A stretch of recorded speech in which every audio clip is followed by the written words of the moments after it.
And I want to get into the description of what the deputies find when they come and they examine this scene. I want to circle back a little bit because I neglected to mention a couple of things, very basic.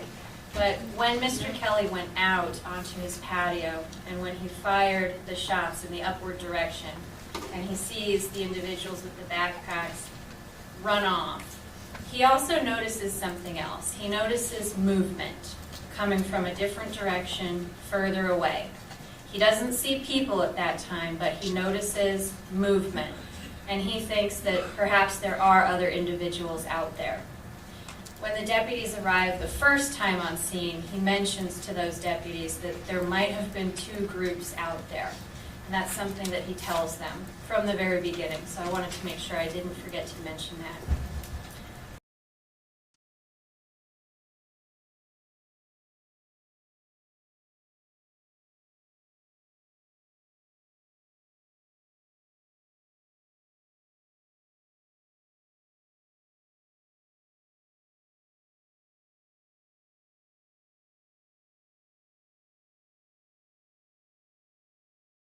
Camouflage backpack. That backpack is pulled over his head, so the backpack's not on his back where it normally would be. It's up over his head more, and it appears to be unzipped. There are certain zippers that are undone on this backpack. The fanny pack that Gabriel was carrying is really not attached to him in a normal way. It might be dangling from the backpack or lying at his side. That's very unusual because the fanny pack appears to be next to him rather than on him. Gabriel's wearing tan pants and he's wearing a camouflage shirt with a jacket over the top. Gabriel has a radio on his hip, one of those two-way radios. The deputies don't find any drugs, they don't find any guns on Gabriel. They do find that radio. They also find a cell phone inside Gabriel's jacket. So he had a radio with him and he had a cell phone with him. Mr. Kelly, while the deputies are out examining the crime scene, he makes some statements to the deputies while they're looking at the body. He expresses that he's puzzled because the deputies didn't find the body earlier when they had searched through this area where it was eventually located. And he says, maybe this happened after you left, trying to explain how it could be that there were deputies searching this area when he originally called and they didn't find this person there. He says he doesn't know what happened. Mr. Kelly then is moved away from the body and he's told he has to stand outside with one of the deputies who's there. He asks for water and the deputy tells him, no, you can't go inside to get water. He's told he can't go back into his house and that he has to stay where he is. And then Wanda, who was inside the house and doesn't really know what's going on, they take her outside of the house and they tell her to sit in the back of a patrol car. And she sits in the back of the patrol car, and those doors are locked. She can't get out of the patrol car. She doesn't know what's going on. Nobody tells her what's going on. She's confused. She's scared. She doesn't know why she's sitting in the back of a patrol car all of a sudden. She doesn't understand why she's been separated from her husband on the scene, and she doesn't know what's going on with him. She does see Mr. Kelly being walked past the car that she's in, and he's in handcuffs now. She sees that, her husband in handcuffs, walking past the car where she's sitting. And now she's very scared. She doesn't know what's going on. Now he's being taken to the police station to go be questioned. They're both scared. Neither one of them know what's going on. They just know this is bad, and this is not what we thought was going to happen. We didn't see our day ending like this at all. Mr. Kelly does an interview at the Sheriff's Department, their investigation unit, and he is interviewed by Detective Einsa and Detective Barba. They're both sitting in on the interview. He agrees to talk to them because he wants this case to be solved. He wants to find out what's happening. He wants to tell them what he knows. And he agrees to talk to them. And he hopes that if he talks to them, they'll understand what he's saying, and they will help him try to find out what the truth is, to try to find out what happened to Gabriel. The evidence is going to show that this interview is very, very hostile. It's clear that the detectives in this are not interested in anything other than obtaining evidence of Mr. Kelly's guilt. They're not interested in being open-minded to listen to what he's saying. And once again, we find examples of law enforcement changing Mr. Kelly's words when he doesn't say what they want him to say, when he doesn't say the thing that makes him guilty. Mr. Kelly, during this interview, continuously denies shooting anybody. He's asked repeatedly, and he repeatedly denies it. He denies that he shot at anybody. He says, I never shot at anybody. I never shot in the direction of people. The detective in this interview directly accuses Mr. Kelly of shooting this person, and Mr. Kelly continues to deny it. Mr. Kelly tells the detectives that he fired up into the air, and he brings his arms up to try to demonstrate the direction that he was firing. The detectives don't bother to put a map, let's say, of his property in front of him. They don't bother to ask him to point out where specifically were you standing when you fired these shots. They don't bother to ask him what direction he was firing in. They don't walk him through the scene, and a lot of investigations do that. When there's a shooting and the shooter is a cooperative person, the investigators take them to the scene and they say, show me where you were standing. Show me where you saw the people. Show me where you were aiming. Show me this, show me that. That's a common thing that investigators do for shooting incidents. They didn't do that in this case. They didn't even give him a picture of the scene.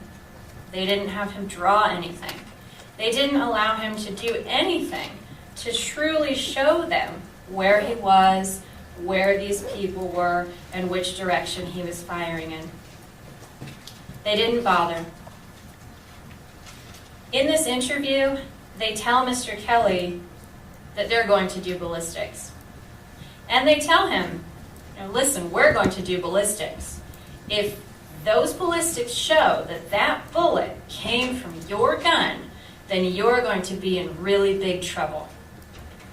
They continue to pressure him to tell the truth.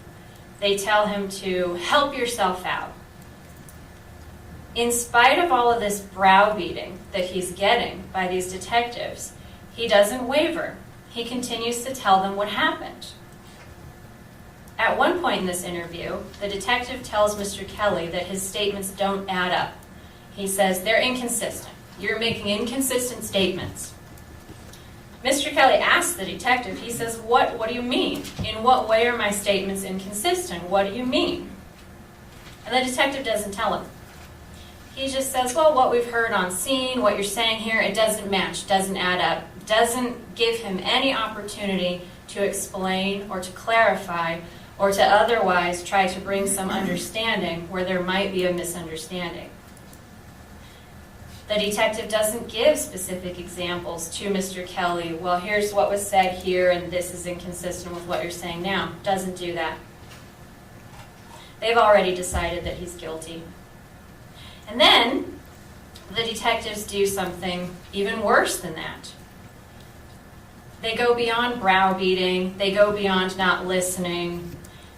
They change Mr. Kelly's words. We've talked about this before. They've changed his words before. They changed his words again. This time, it's written down.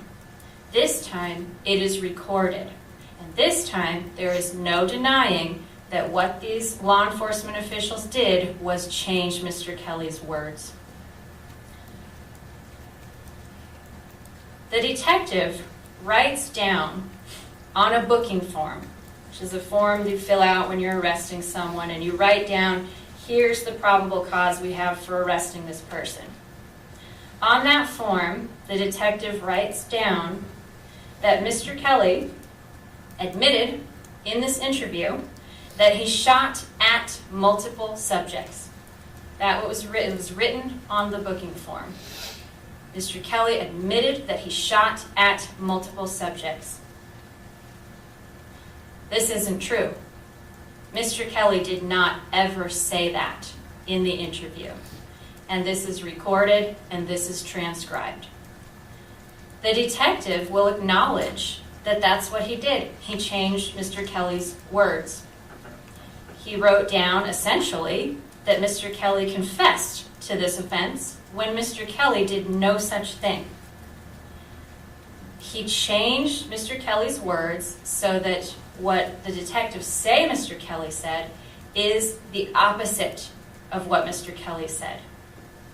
In the interview, Mr. Kelly said, "I never shot at anybody."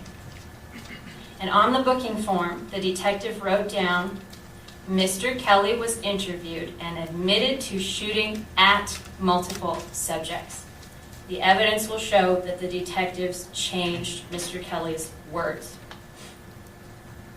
During this interview, the evidence will also show Mr. Kelly offers to tell the detective where his rifle is. Mr. Kelly wants them to do ballistics.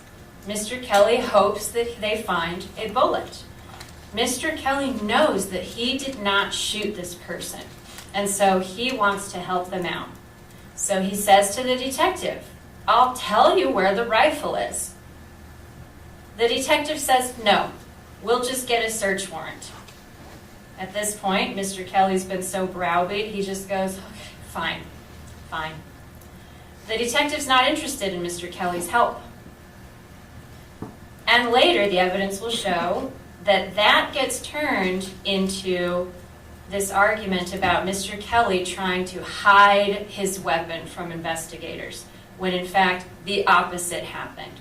He told the investigators, "I will tell you where this weapon is." They said no, they weren't interested in his help. Then there are some attempts to justify this behavior.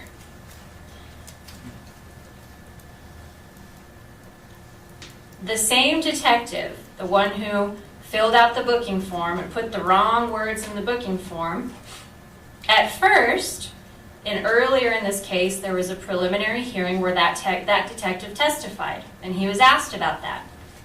At first, he said he did not fill out the booking form.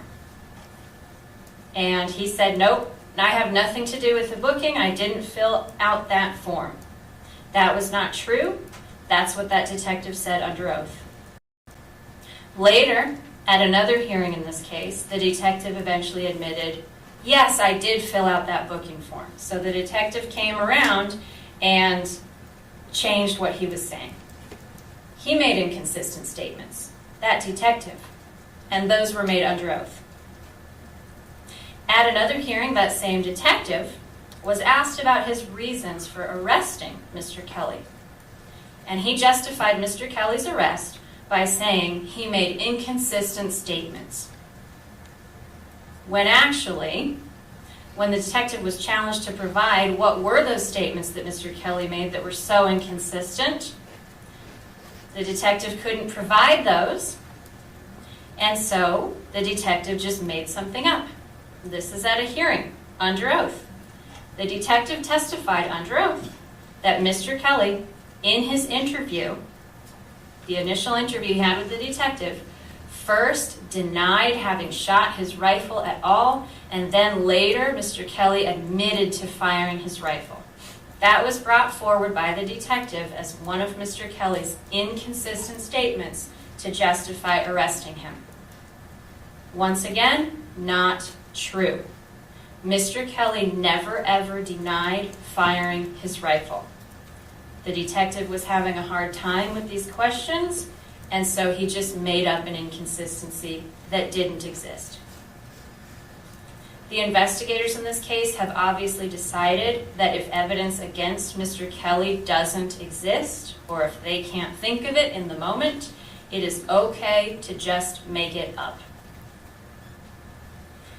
The evidence is going to show that this entire investigation is just as biased as that interview with Mr. Kelly.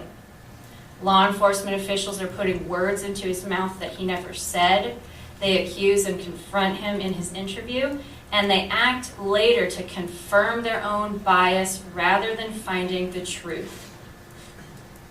The evidence will show that law enforcement does not investigate any other possible explanation for Gabriel's death. They don't get a bullet, they can't recover a bullet, so they can't match this wound to any gun or anything. They don't initially order much forensic investigation. They don't wait. They don't take the time to really do the investigation that they should. They just arrest Mr. Kelly. They could have waited. You know, there's no law that says these detectives have to make an arrest the moment they suspect someone. They didn't have to do that. They could have done a thorough investigation first. They could have tested some other possibilities, some other explanations first. They didn't do that. They eventually find out there's no bullet, so they can't prove that this shot was fired from this weapon.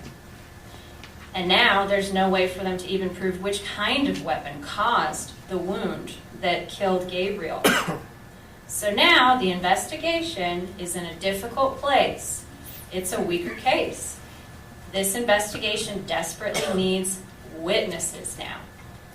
And sure enough, they come out of the woodwork.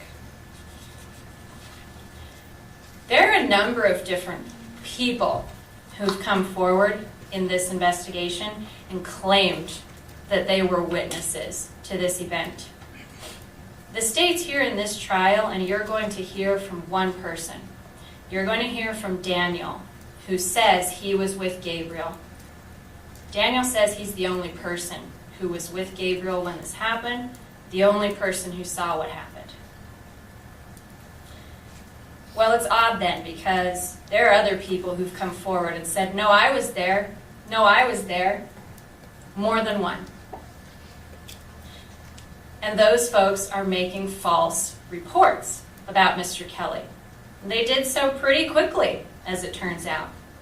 Law enforcement didn't express any kind of concern at all that there are multiple people coming forward claiming to have been witnesses to this event. And law enforcement doesn't express any concern when those people make statements and claims that are in fact verifiably false. For example, first person who comes forward is a phone call that the sheriff's department gets the day after this incident takes place. Somebody calling up claiming to be called Miguel, and he claims that he's related to Gabriel. He says, that's my uncle. I know Gabriel, he's my uncle. And I was there, and I saw my uncle get shot. That's what he says. He never comes forward after that. This phone call, there's voices in the background of other people who are talking to him while he's talking to law enforcement. And law enforcement doesn't follow up on this for months and months. And that's sort of a casual. They meet with some of Gabriel's family members and they say, hey, doesn't he have a nephew named Miguel? Family members, no, he doesn't. There is no nephew Miguel. Who's that? So somebody claiming to be related to this person calls law enforcement and they make claims and statements about this case, and those are verifiably false. Does this concern law enforcement? No. Does law enforcement think maybe this Miguel person is a potential suspect? No. Does law enforcement do anything to follow up to find out what's happening here? No. They don't care. They've got their guy. They're not interested in other possibilities. Shortly after that, that's Miguel. Shortly after Miguel, you have Ramon. Ramon shows up. Ramon is picked up in, I believe, Sonoita for alien smuggling. He's trafficking people through somewhere, and Border Patrol picks him up. And after he gets arrested, he says, hey, I was there. They take a statement from Ramon, they talk to him. Ramon says some things that are concerning. He says he recognizes Mr. Kelly from the news. He says, I saw this on the news, and I recognize him because I saw him on the news. I was there. He makes some more statements that contradict objective physical evidence in the case. Many such statements that contradict objective physical evidence in the case. Many such statements that are verifiably false based on what law enforcement knows about the scene and about what took place. Does law enforcement pursue that? Do they challenge Ramon?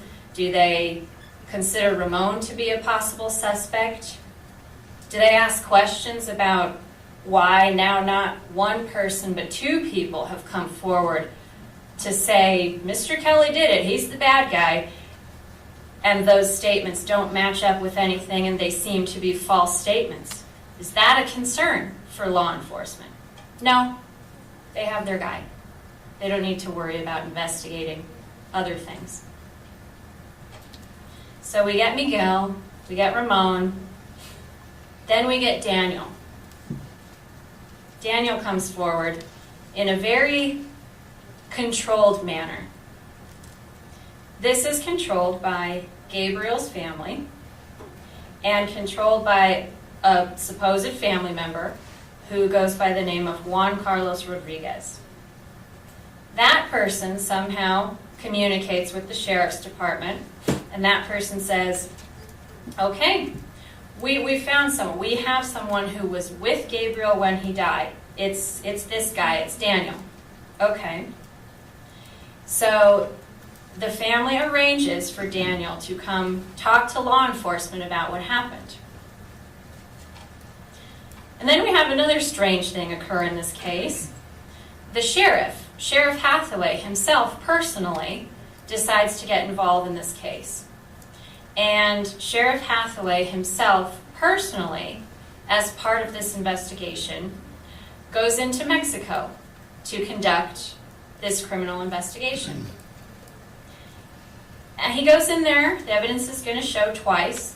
First time to just meet with the family members, but he goes into Mexico to do that and doesn't document that meeting until much, much later, after he's told, you didn't document this, you got to document this. And then he goes with another detective. So Sheriff Hathaway goes himself personally with a detective, Barba. They travel into Mexico to have this criminal investigation, to conduct this criminal investigation. The evidence is going to show that there's no legal authority for the sheriff to do that. The evidence is going to show that Sheriff Hathaway did not go through any diplomatic channels in order to conduct an investigation in Mexico. He didn't liaise with any Mexican official, didn't do anything.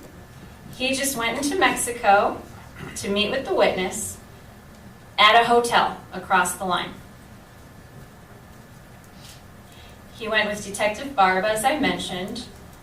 Gabriel has two adult daughters who were present at the meeting. This Juan Carlos Rodriguez person was there. They're all in this interview with Daniel. That interview takes about 45 minutes. They talk to Daniel. They don't record that interview. After the interview is finished, Sheriff Hathaway records a summary of the interview. So he gets the witness to essentially say again, tell us again what you just told this detective, but now we're going to record you. That recording lasts 6 minutes. So that's the documentation that they did of the interview that took place in Mexico with Daniel. After that interview, Daniel provides numerous other interviews, and Daniel testifies in a preliminary hearing in this case. Over the course of these numerous interviews, it becomes clear that DRR, Daniel, I'm used to using his initials, Daniel, he continuously changes and adjusts his story. And it's also very apparent that Daniel is handled by whoever's interviewing him very differently from how Mr. Kelly was handled. If Daniel says something that's verifiably false, for example, he gets an opportunity to explain it. He gets an opportunity to clarify. And inevitably, if he is caught in an outright lie, which does happen, he'll claim that he just misunderstood the question. That's what he does. The evidence will show that he makes many claims that are in fact verifiably false and that his claims are never challenged. He's always given the benefit of the doubt. Daniel's claims are contradicted by numerous other pieces of evidence in this case that I want you to watch out for while you're hearing this evidence. He's contradicted by other witness statements. So Miguel and Ramon tend to contradict him, as well as Mr. and Mrs. Kelly. He contradicts his own claims by changing what he says over time. And his claims are contradicted by the physical evidence in the case. I'm not going to go into every single inconsistency that Daniel has now. While you're listening to him testify, I want you to ask yourself, how does what he says actually match up with the physical evidence in this case? And the evidence is going to show that his statements do not match up. The evidence is going to show that it's in fact impossible to believe that Daniel was present when Gabriel was shot. For example, right off the bat, Daniel says all of this happened west of Nogales. Mr. Kelly's property is east of Nogales. Daniel's asked numerous times, where did this happen? East or west of Nogales? West. Not possible. Daniel states that after he was shot, Gabriel fell over backwards and landed on his side or on his back after he was shot. Also, not possible. Bodies found on the stomach. So if DRR is telling the truth and he fell over backwards, then after Gabriel was shot, his body was turned over. And that changes everything too. It's not possible to believe what Daniel says.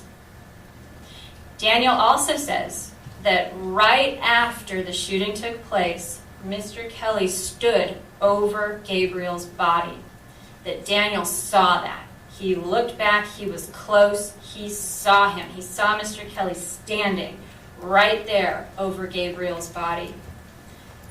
The evidence is going to show that that is not possible.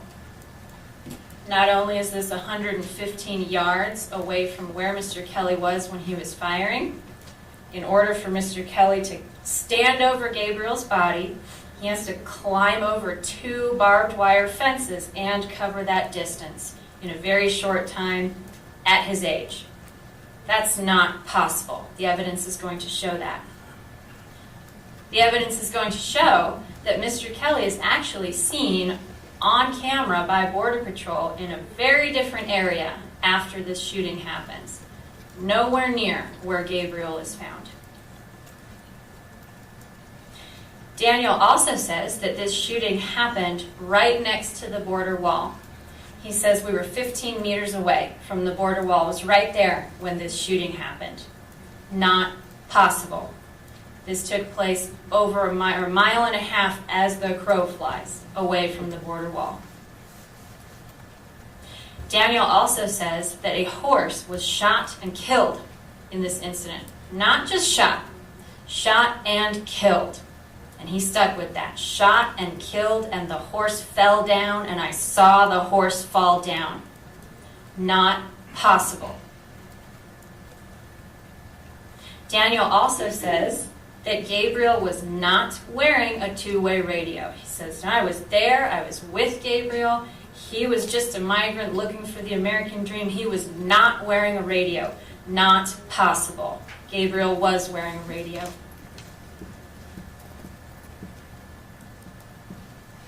Daniel will also say that he and Gabriel, right before the shooting happened, they were right next to a road.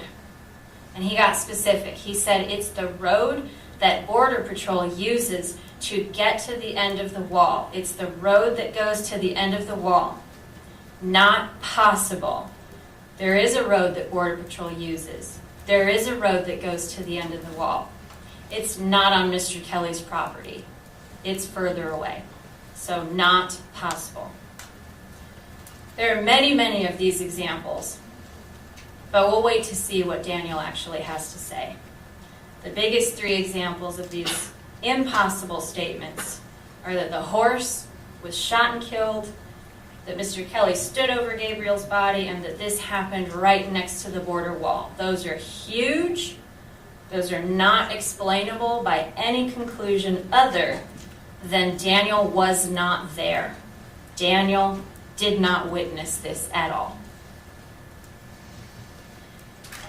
There are other instances of Daniel misrepresenting things to law enforcement or changing his story as time goes on.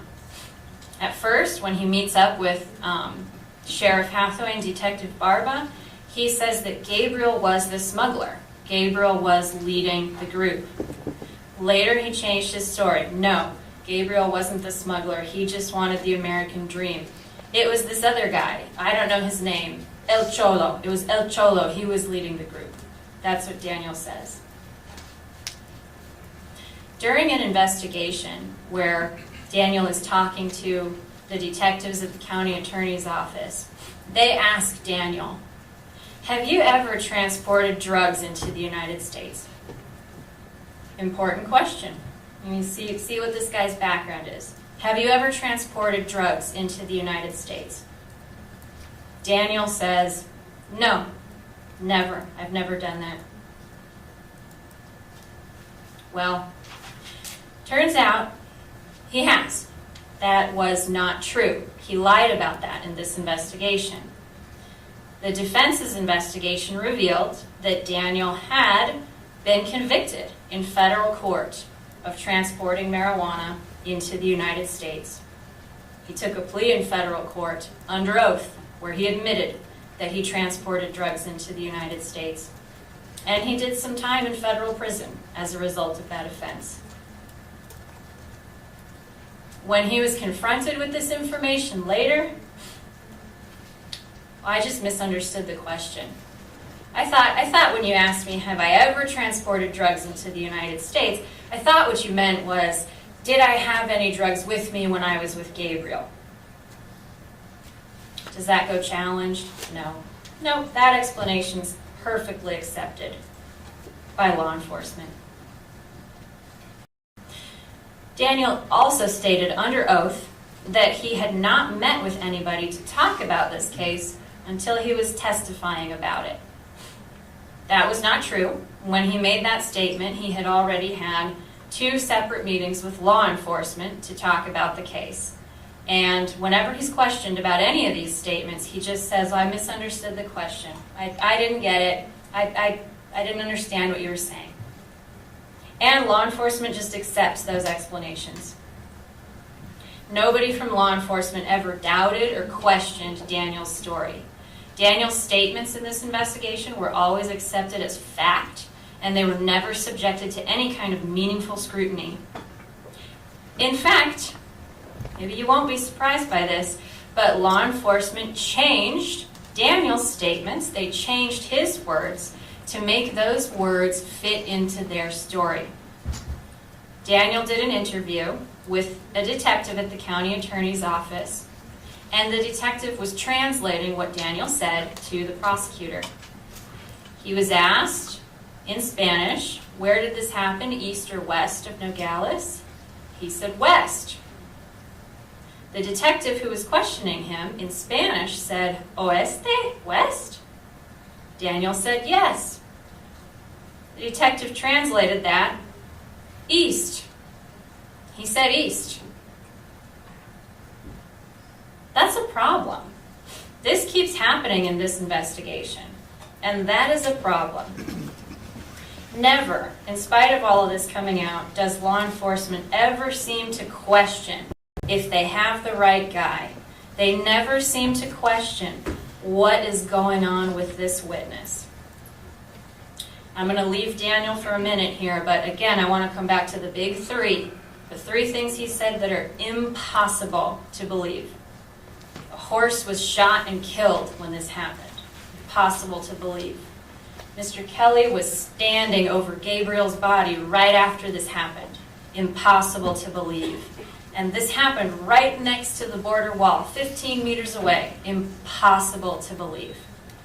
So keep that in mind when you're listening to this testimony, when you're evaluating this testimony. I want to talk very briefly just about the forensics that you will hear in this case. Because eventually law enforcement gets around to doing some forensic analysis of the scene. And the evidence is going to show there are some shell casings on the patio outside of Mr. Kelly's house. And the forensic evidence is going to show that there's a lot that we just can't know, we just can't prove forensically. Biggest thing is there's no bullet. And when there's no bullet, there's no proof. We can't prove that Mr. Kelly's rifle fired the shot that hit Gabriel. We can't prove it. We can't prove that his rifle did not fire the shot either. You can't prove it either way. There's nothing to hang your hat on forensically to say for sure here's what happened or didn't happen in this case. The forensics can't prove or find out who fired the single shot, the shot that Mr. Kelly heard. Who fired that single shot that killed Gabriel? We don't know. Which direction did that shot come from? We don't know. You heard the state say that because bullet comes in here and it comes out here and he's lying on his stomach, well, it comes from the direction of the house. That's where it came from. We don't know that. We don't know how Gabriel was standing when he got hit. We don't know if he was standing when he got hit. We don't know if he took steps before he fell. We don't know if he perhaps fell over backwards, the way Daniel described it, and then was either rolled over or rolled over. We don't know any of that. There's no forensic evidence that can tell us this is how Gabriel was standing before he got shot, or even this is where he was before he got shot. We don't have that evidence. And who is Gabriel and what was Gabriel doing there? Again, there's a lot that's unknown about Gabriel, about who he is and what he was doing there. All we have is the evidence, and we look at that evidence. The witness, Daniel, says Gabriel's looking for the American dream. He's a migrant, he wants to work, and he's just traveling unarmed, doing nothing, and suddenly Mr. Kelly starts firing at him. The physical evidence tells another story. The physical evidence shows that he's carrying a radio. You're going to hear about radios. He's carrying a radio. He's carrying camouflage. His backpack and his fanny pack are camouflage. The phone, Gabriel had a phone. They examined the phone. There are some photographs of Gabriel's activity on that phone. And you're going to see photographs of Gabriel on dates that are different from January 30th. You're going to see photographs of Gabriel from prior occasions on prior dates. In those photographs, you're going to see Gabriel wearing the same clothing. Same clothing he's wearing when he dies, he's wearing on other occasions, different occasions. You're going to see him carrying a fanny pack. You're going to see him carrying it in front of him, going across his body like that. Not down at his side, not dangling off of his backpack. He carries it across his body. Photographs will show that. The photographs are going to show Gabriel standing up high on a mountaintop somewhere. Fanny pack across his chest. Radio. He's got his radio again on that date. Binoculars. He's carrying binoculars this time too. What's he doing? I think we can make an inference about that. So, who is Gabriel and what's he doing on Mr. Kelly's property? Pictures are worth 1,000 words.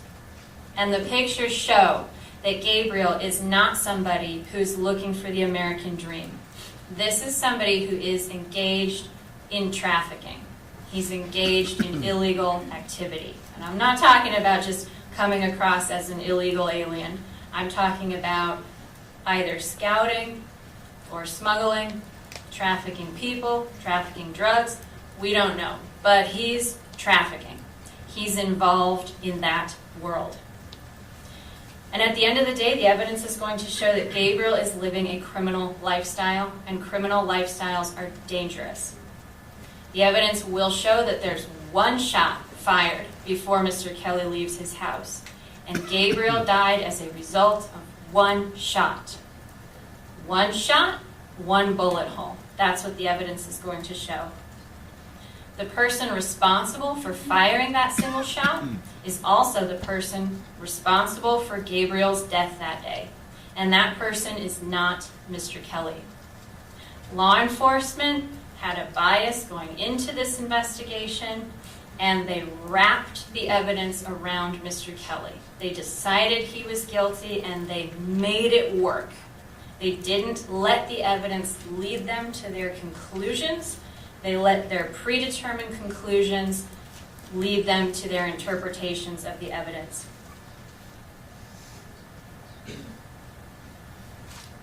And this is why at the end of this, we will be asking all of you to render a not guilty verdict in this case. We're asking that each one of you listen to each witness very carefully.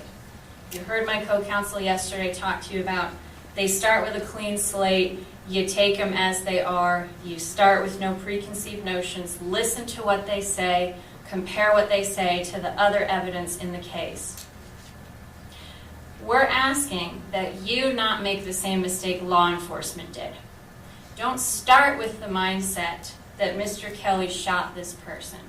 Start with the mindset of wanting to seek the truth, of wanting to go where the evidence leads, not the other way around.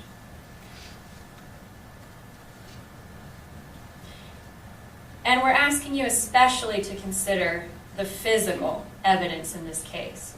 Everybody has statements. Statements need to be tested against the physical evidence. That's the most important thing, the facts. Very particularly, we want you to understand the distance from Mr. Kelly's patio to where this body was eventually located. Pay close attention to all the photographs that you see, the drone footage that you see of this property, and pay close attention to the number of obstacles that are in between where Mr. Kelly was standing and where Gabriel was eventually discovered.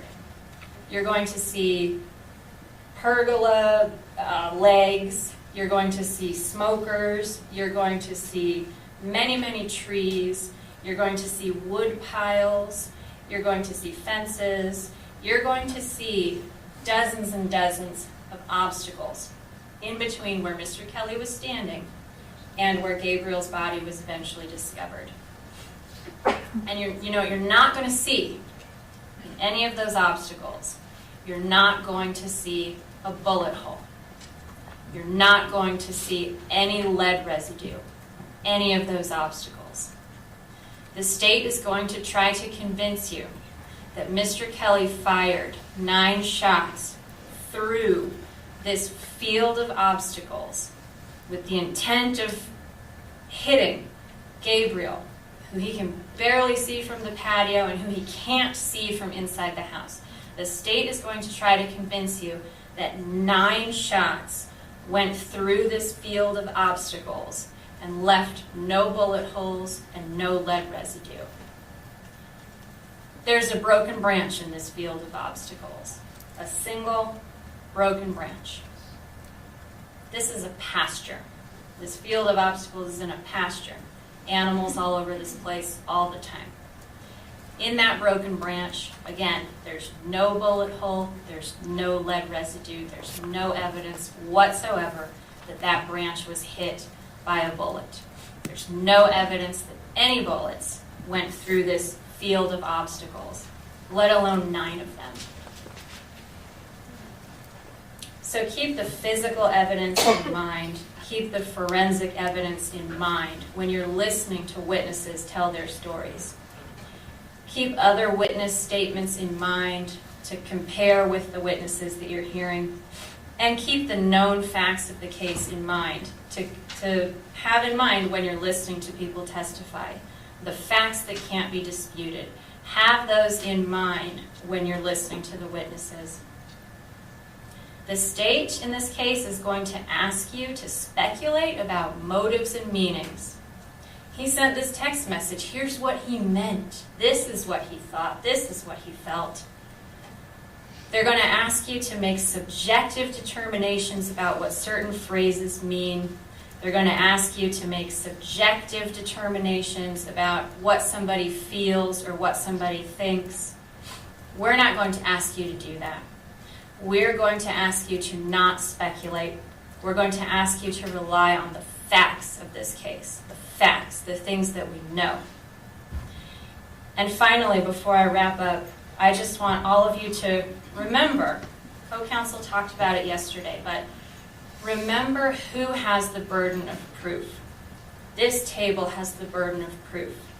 This table has to prove to you that Mr. Kelly shot Gabriel. We don't have to prove that he didn't, and we don't have to prove that he's innocent. All right? It's their job to prove that he shot Gabriel.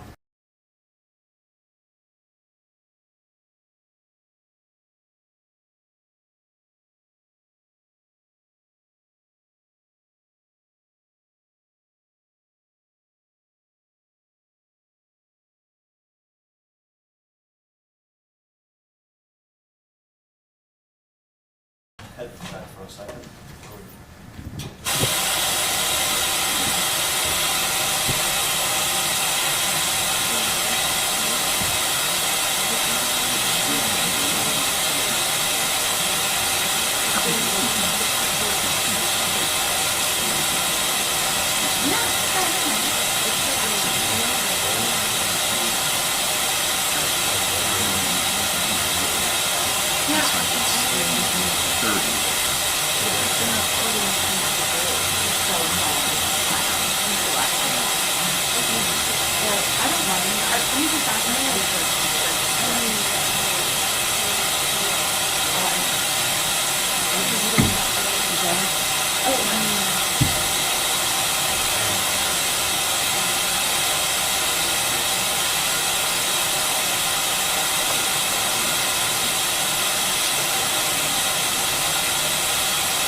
Okay, ladies and gentlemen, the jury, we're about to adjourn in a moment.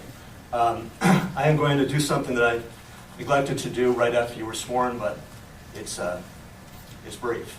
I'm going to read you the formal charge in this case. This is the charge on what's called an information. So the charge and the information is the formal statement of what the charges are against this particular defendant. The Caption of the case, it's always a caption of the case, has the name of the case, the State of Arizona plaintiff versus George Allen Kelly, defendant. It reads as follows. In the name and by the authority of the State of Arizona, George Allen Kelly, date of birth 1/27/1949, accused by the County Attorney of Santa Cruz County, State of Arizona, by this information filed with the clerk of the above titled court this 15th day of March 2024 of the crime committed as follows. Count 1, second-degree murder. George Allen Kelly, on or about January 30, 2023, did commit second-degree murder by causing the death of GCB without premeditation. Count 2, aggravated assault. It alleges George Allen Kelly, on or about January 30th, 2023, using a rifle, a deadly weapon or dangerous instrument, intentionally did place DRV, also known as DRR, in reasonable apprehension of imminent physical injury. All of the above, as set forth, contrary to the form, force, and effect of the statute in such cases, made and provided against the peace and dignity of the State of Arizona, and signed by Ms. Kimberly J. Hunley, Chief Deputy County Attorney. All right, we're going to recess for the day. The admonition, it's a long weekend, 3 days. We're going to come back Tuesday morning. I'm going to order that you be present in the jury room Tuesday morning at 8:30 assemble. Once again, we can't do anything until you're all present, so please all be punctual.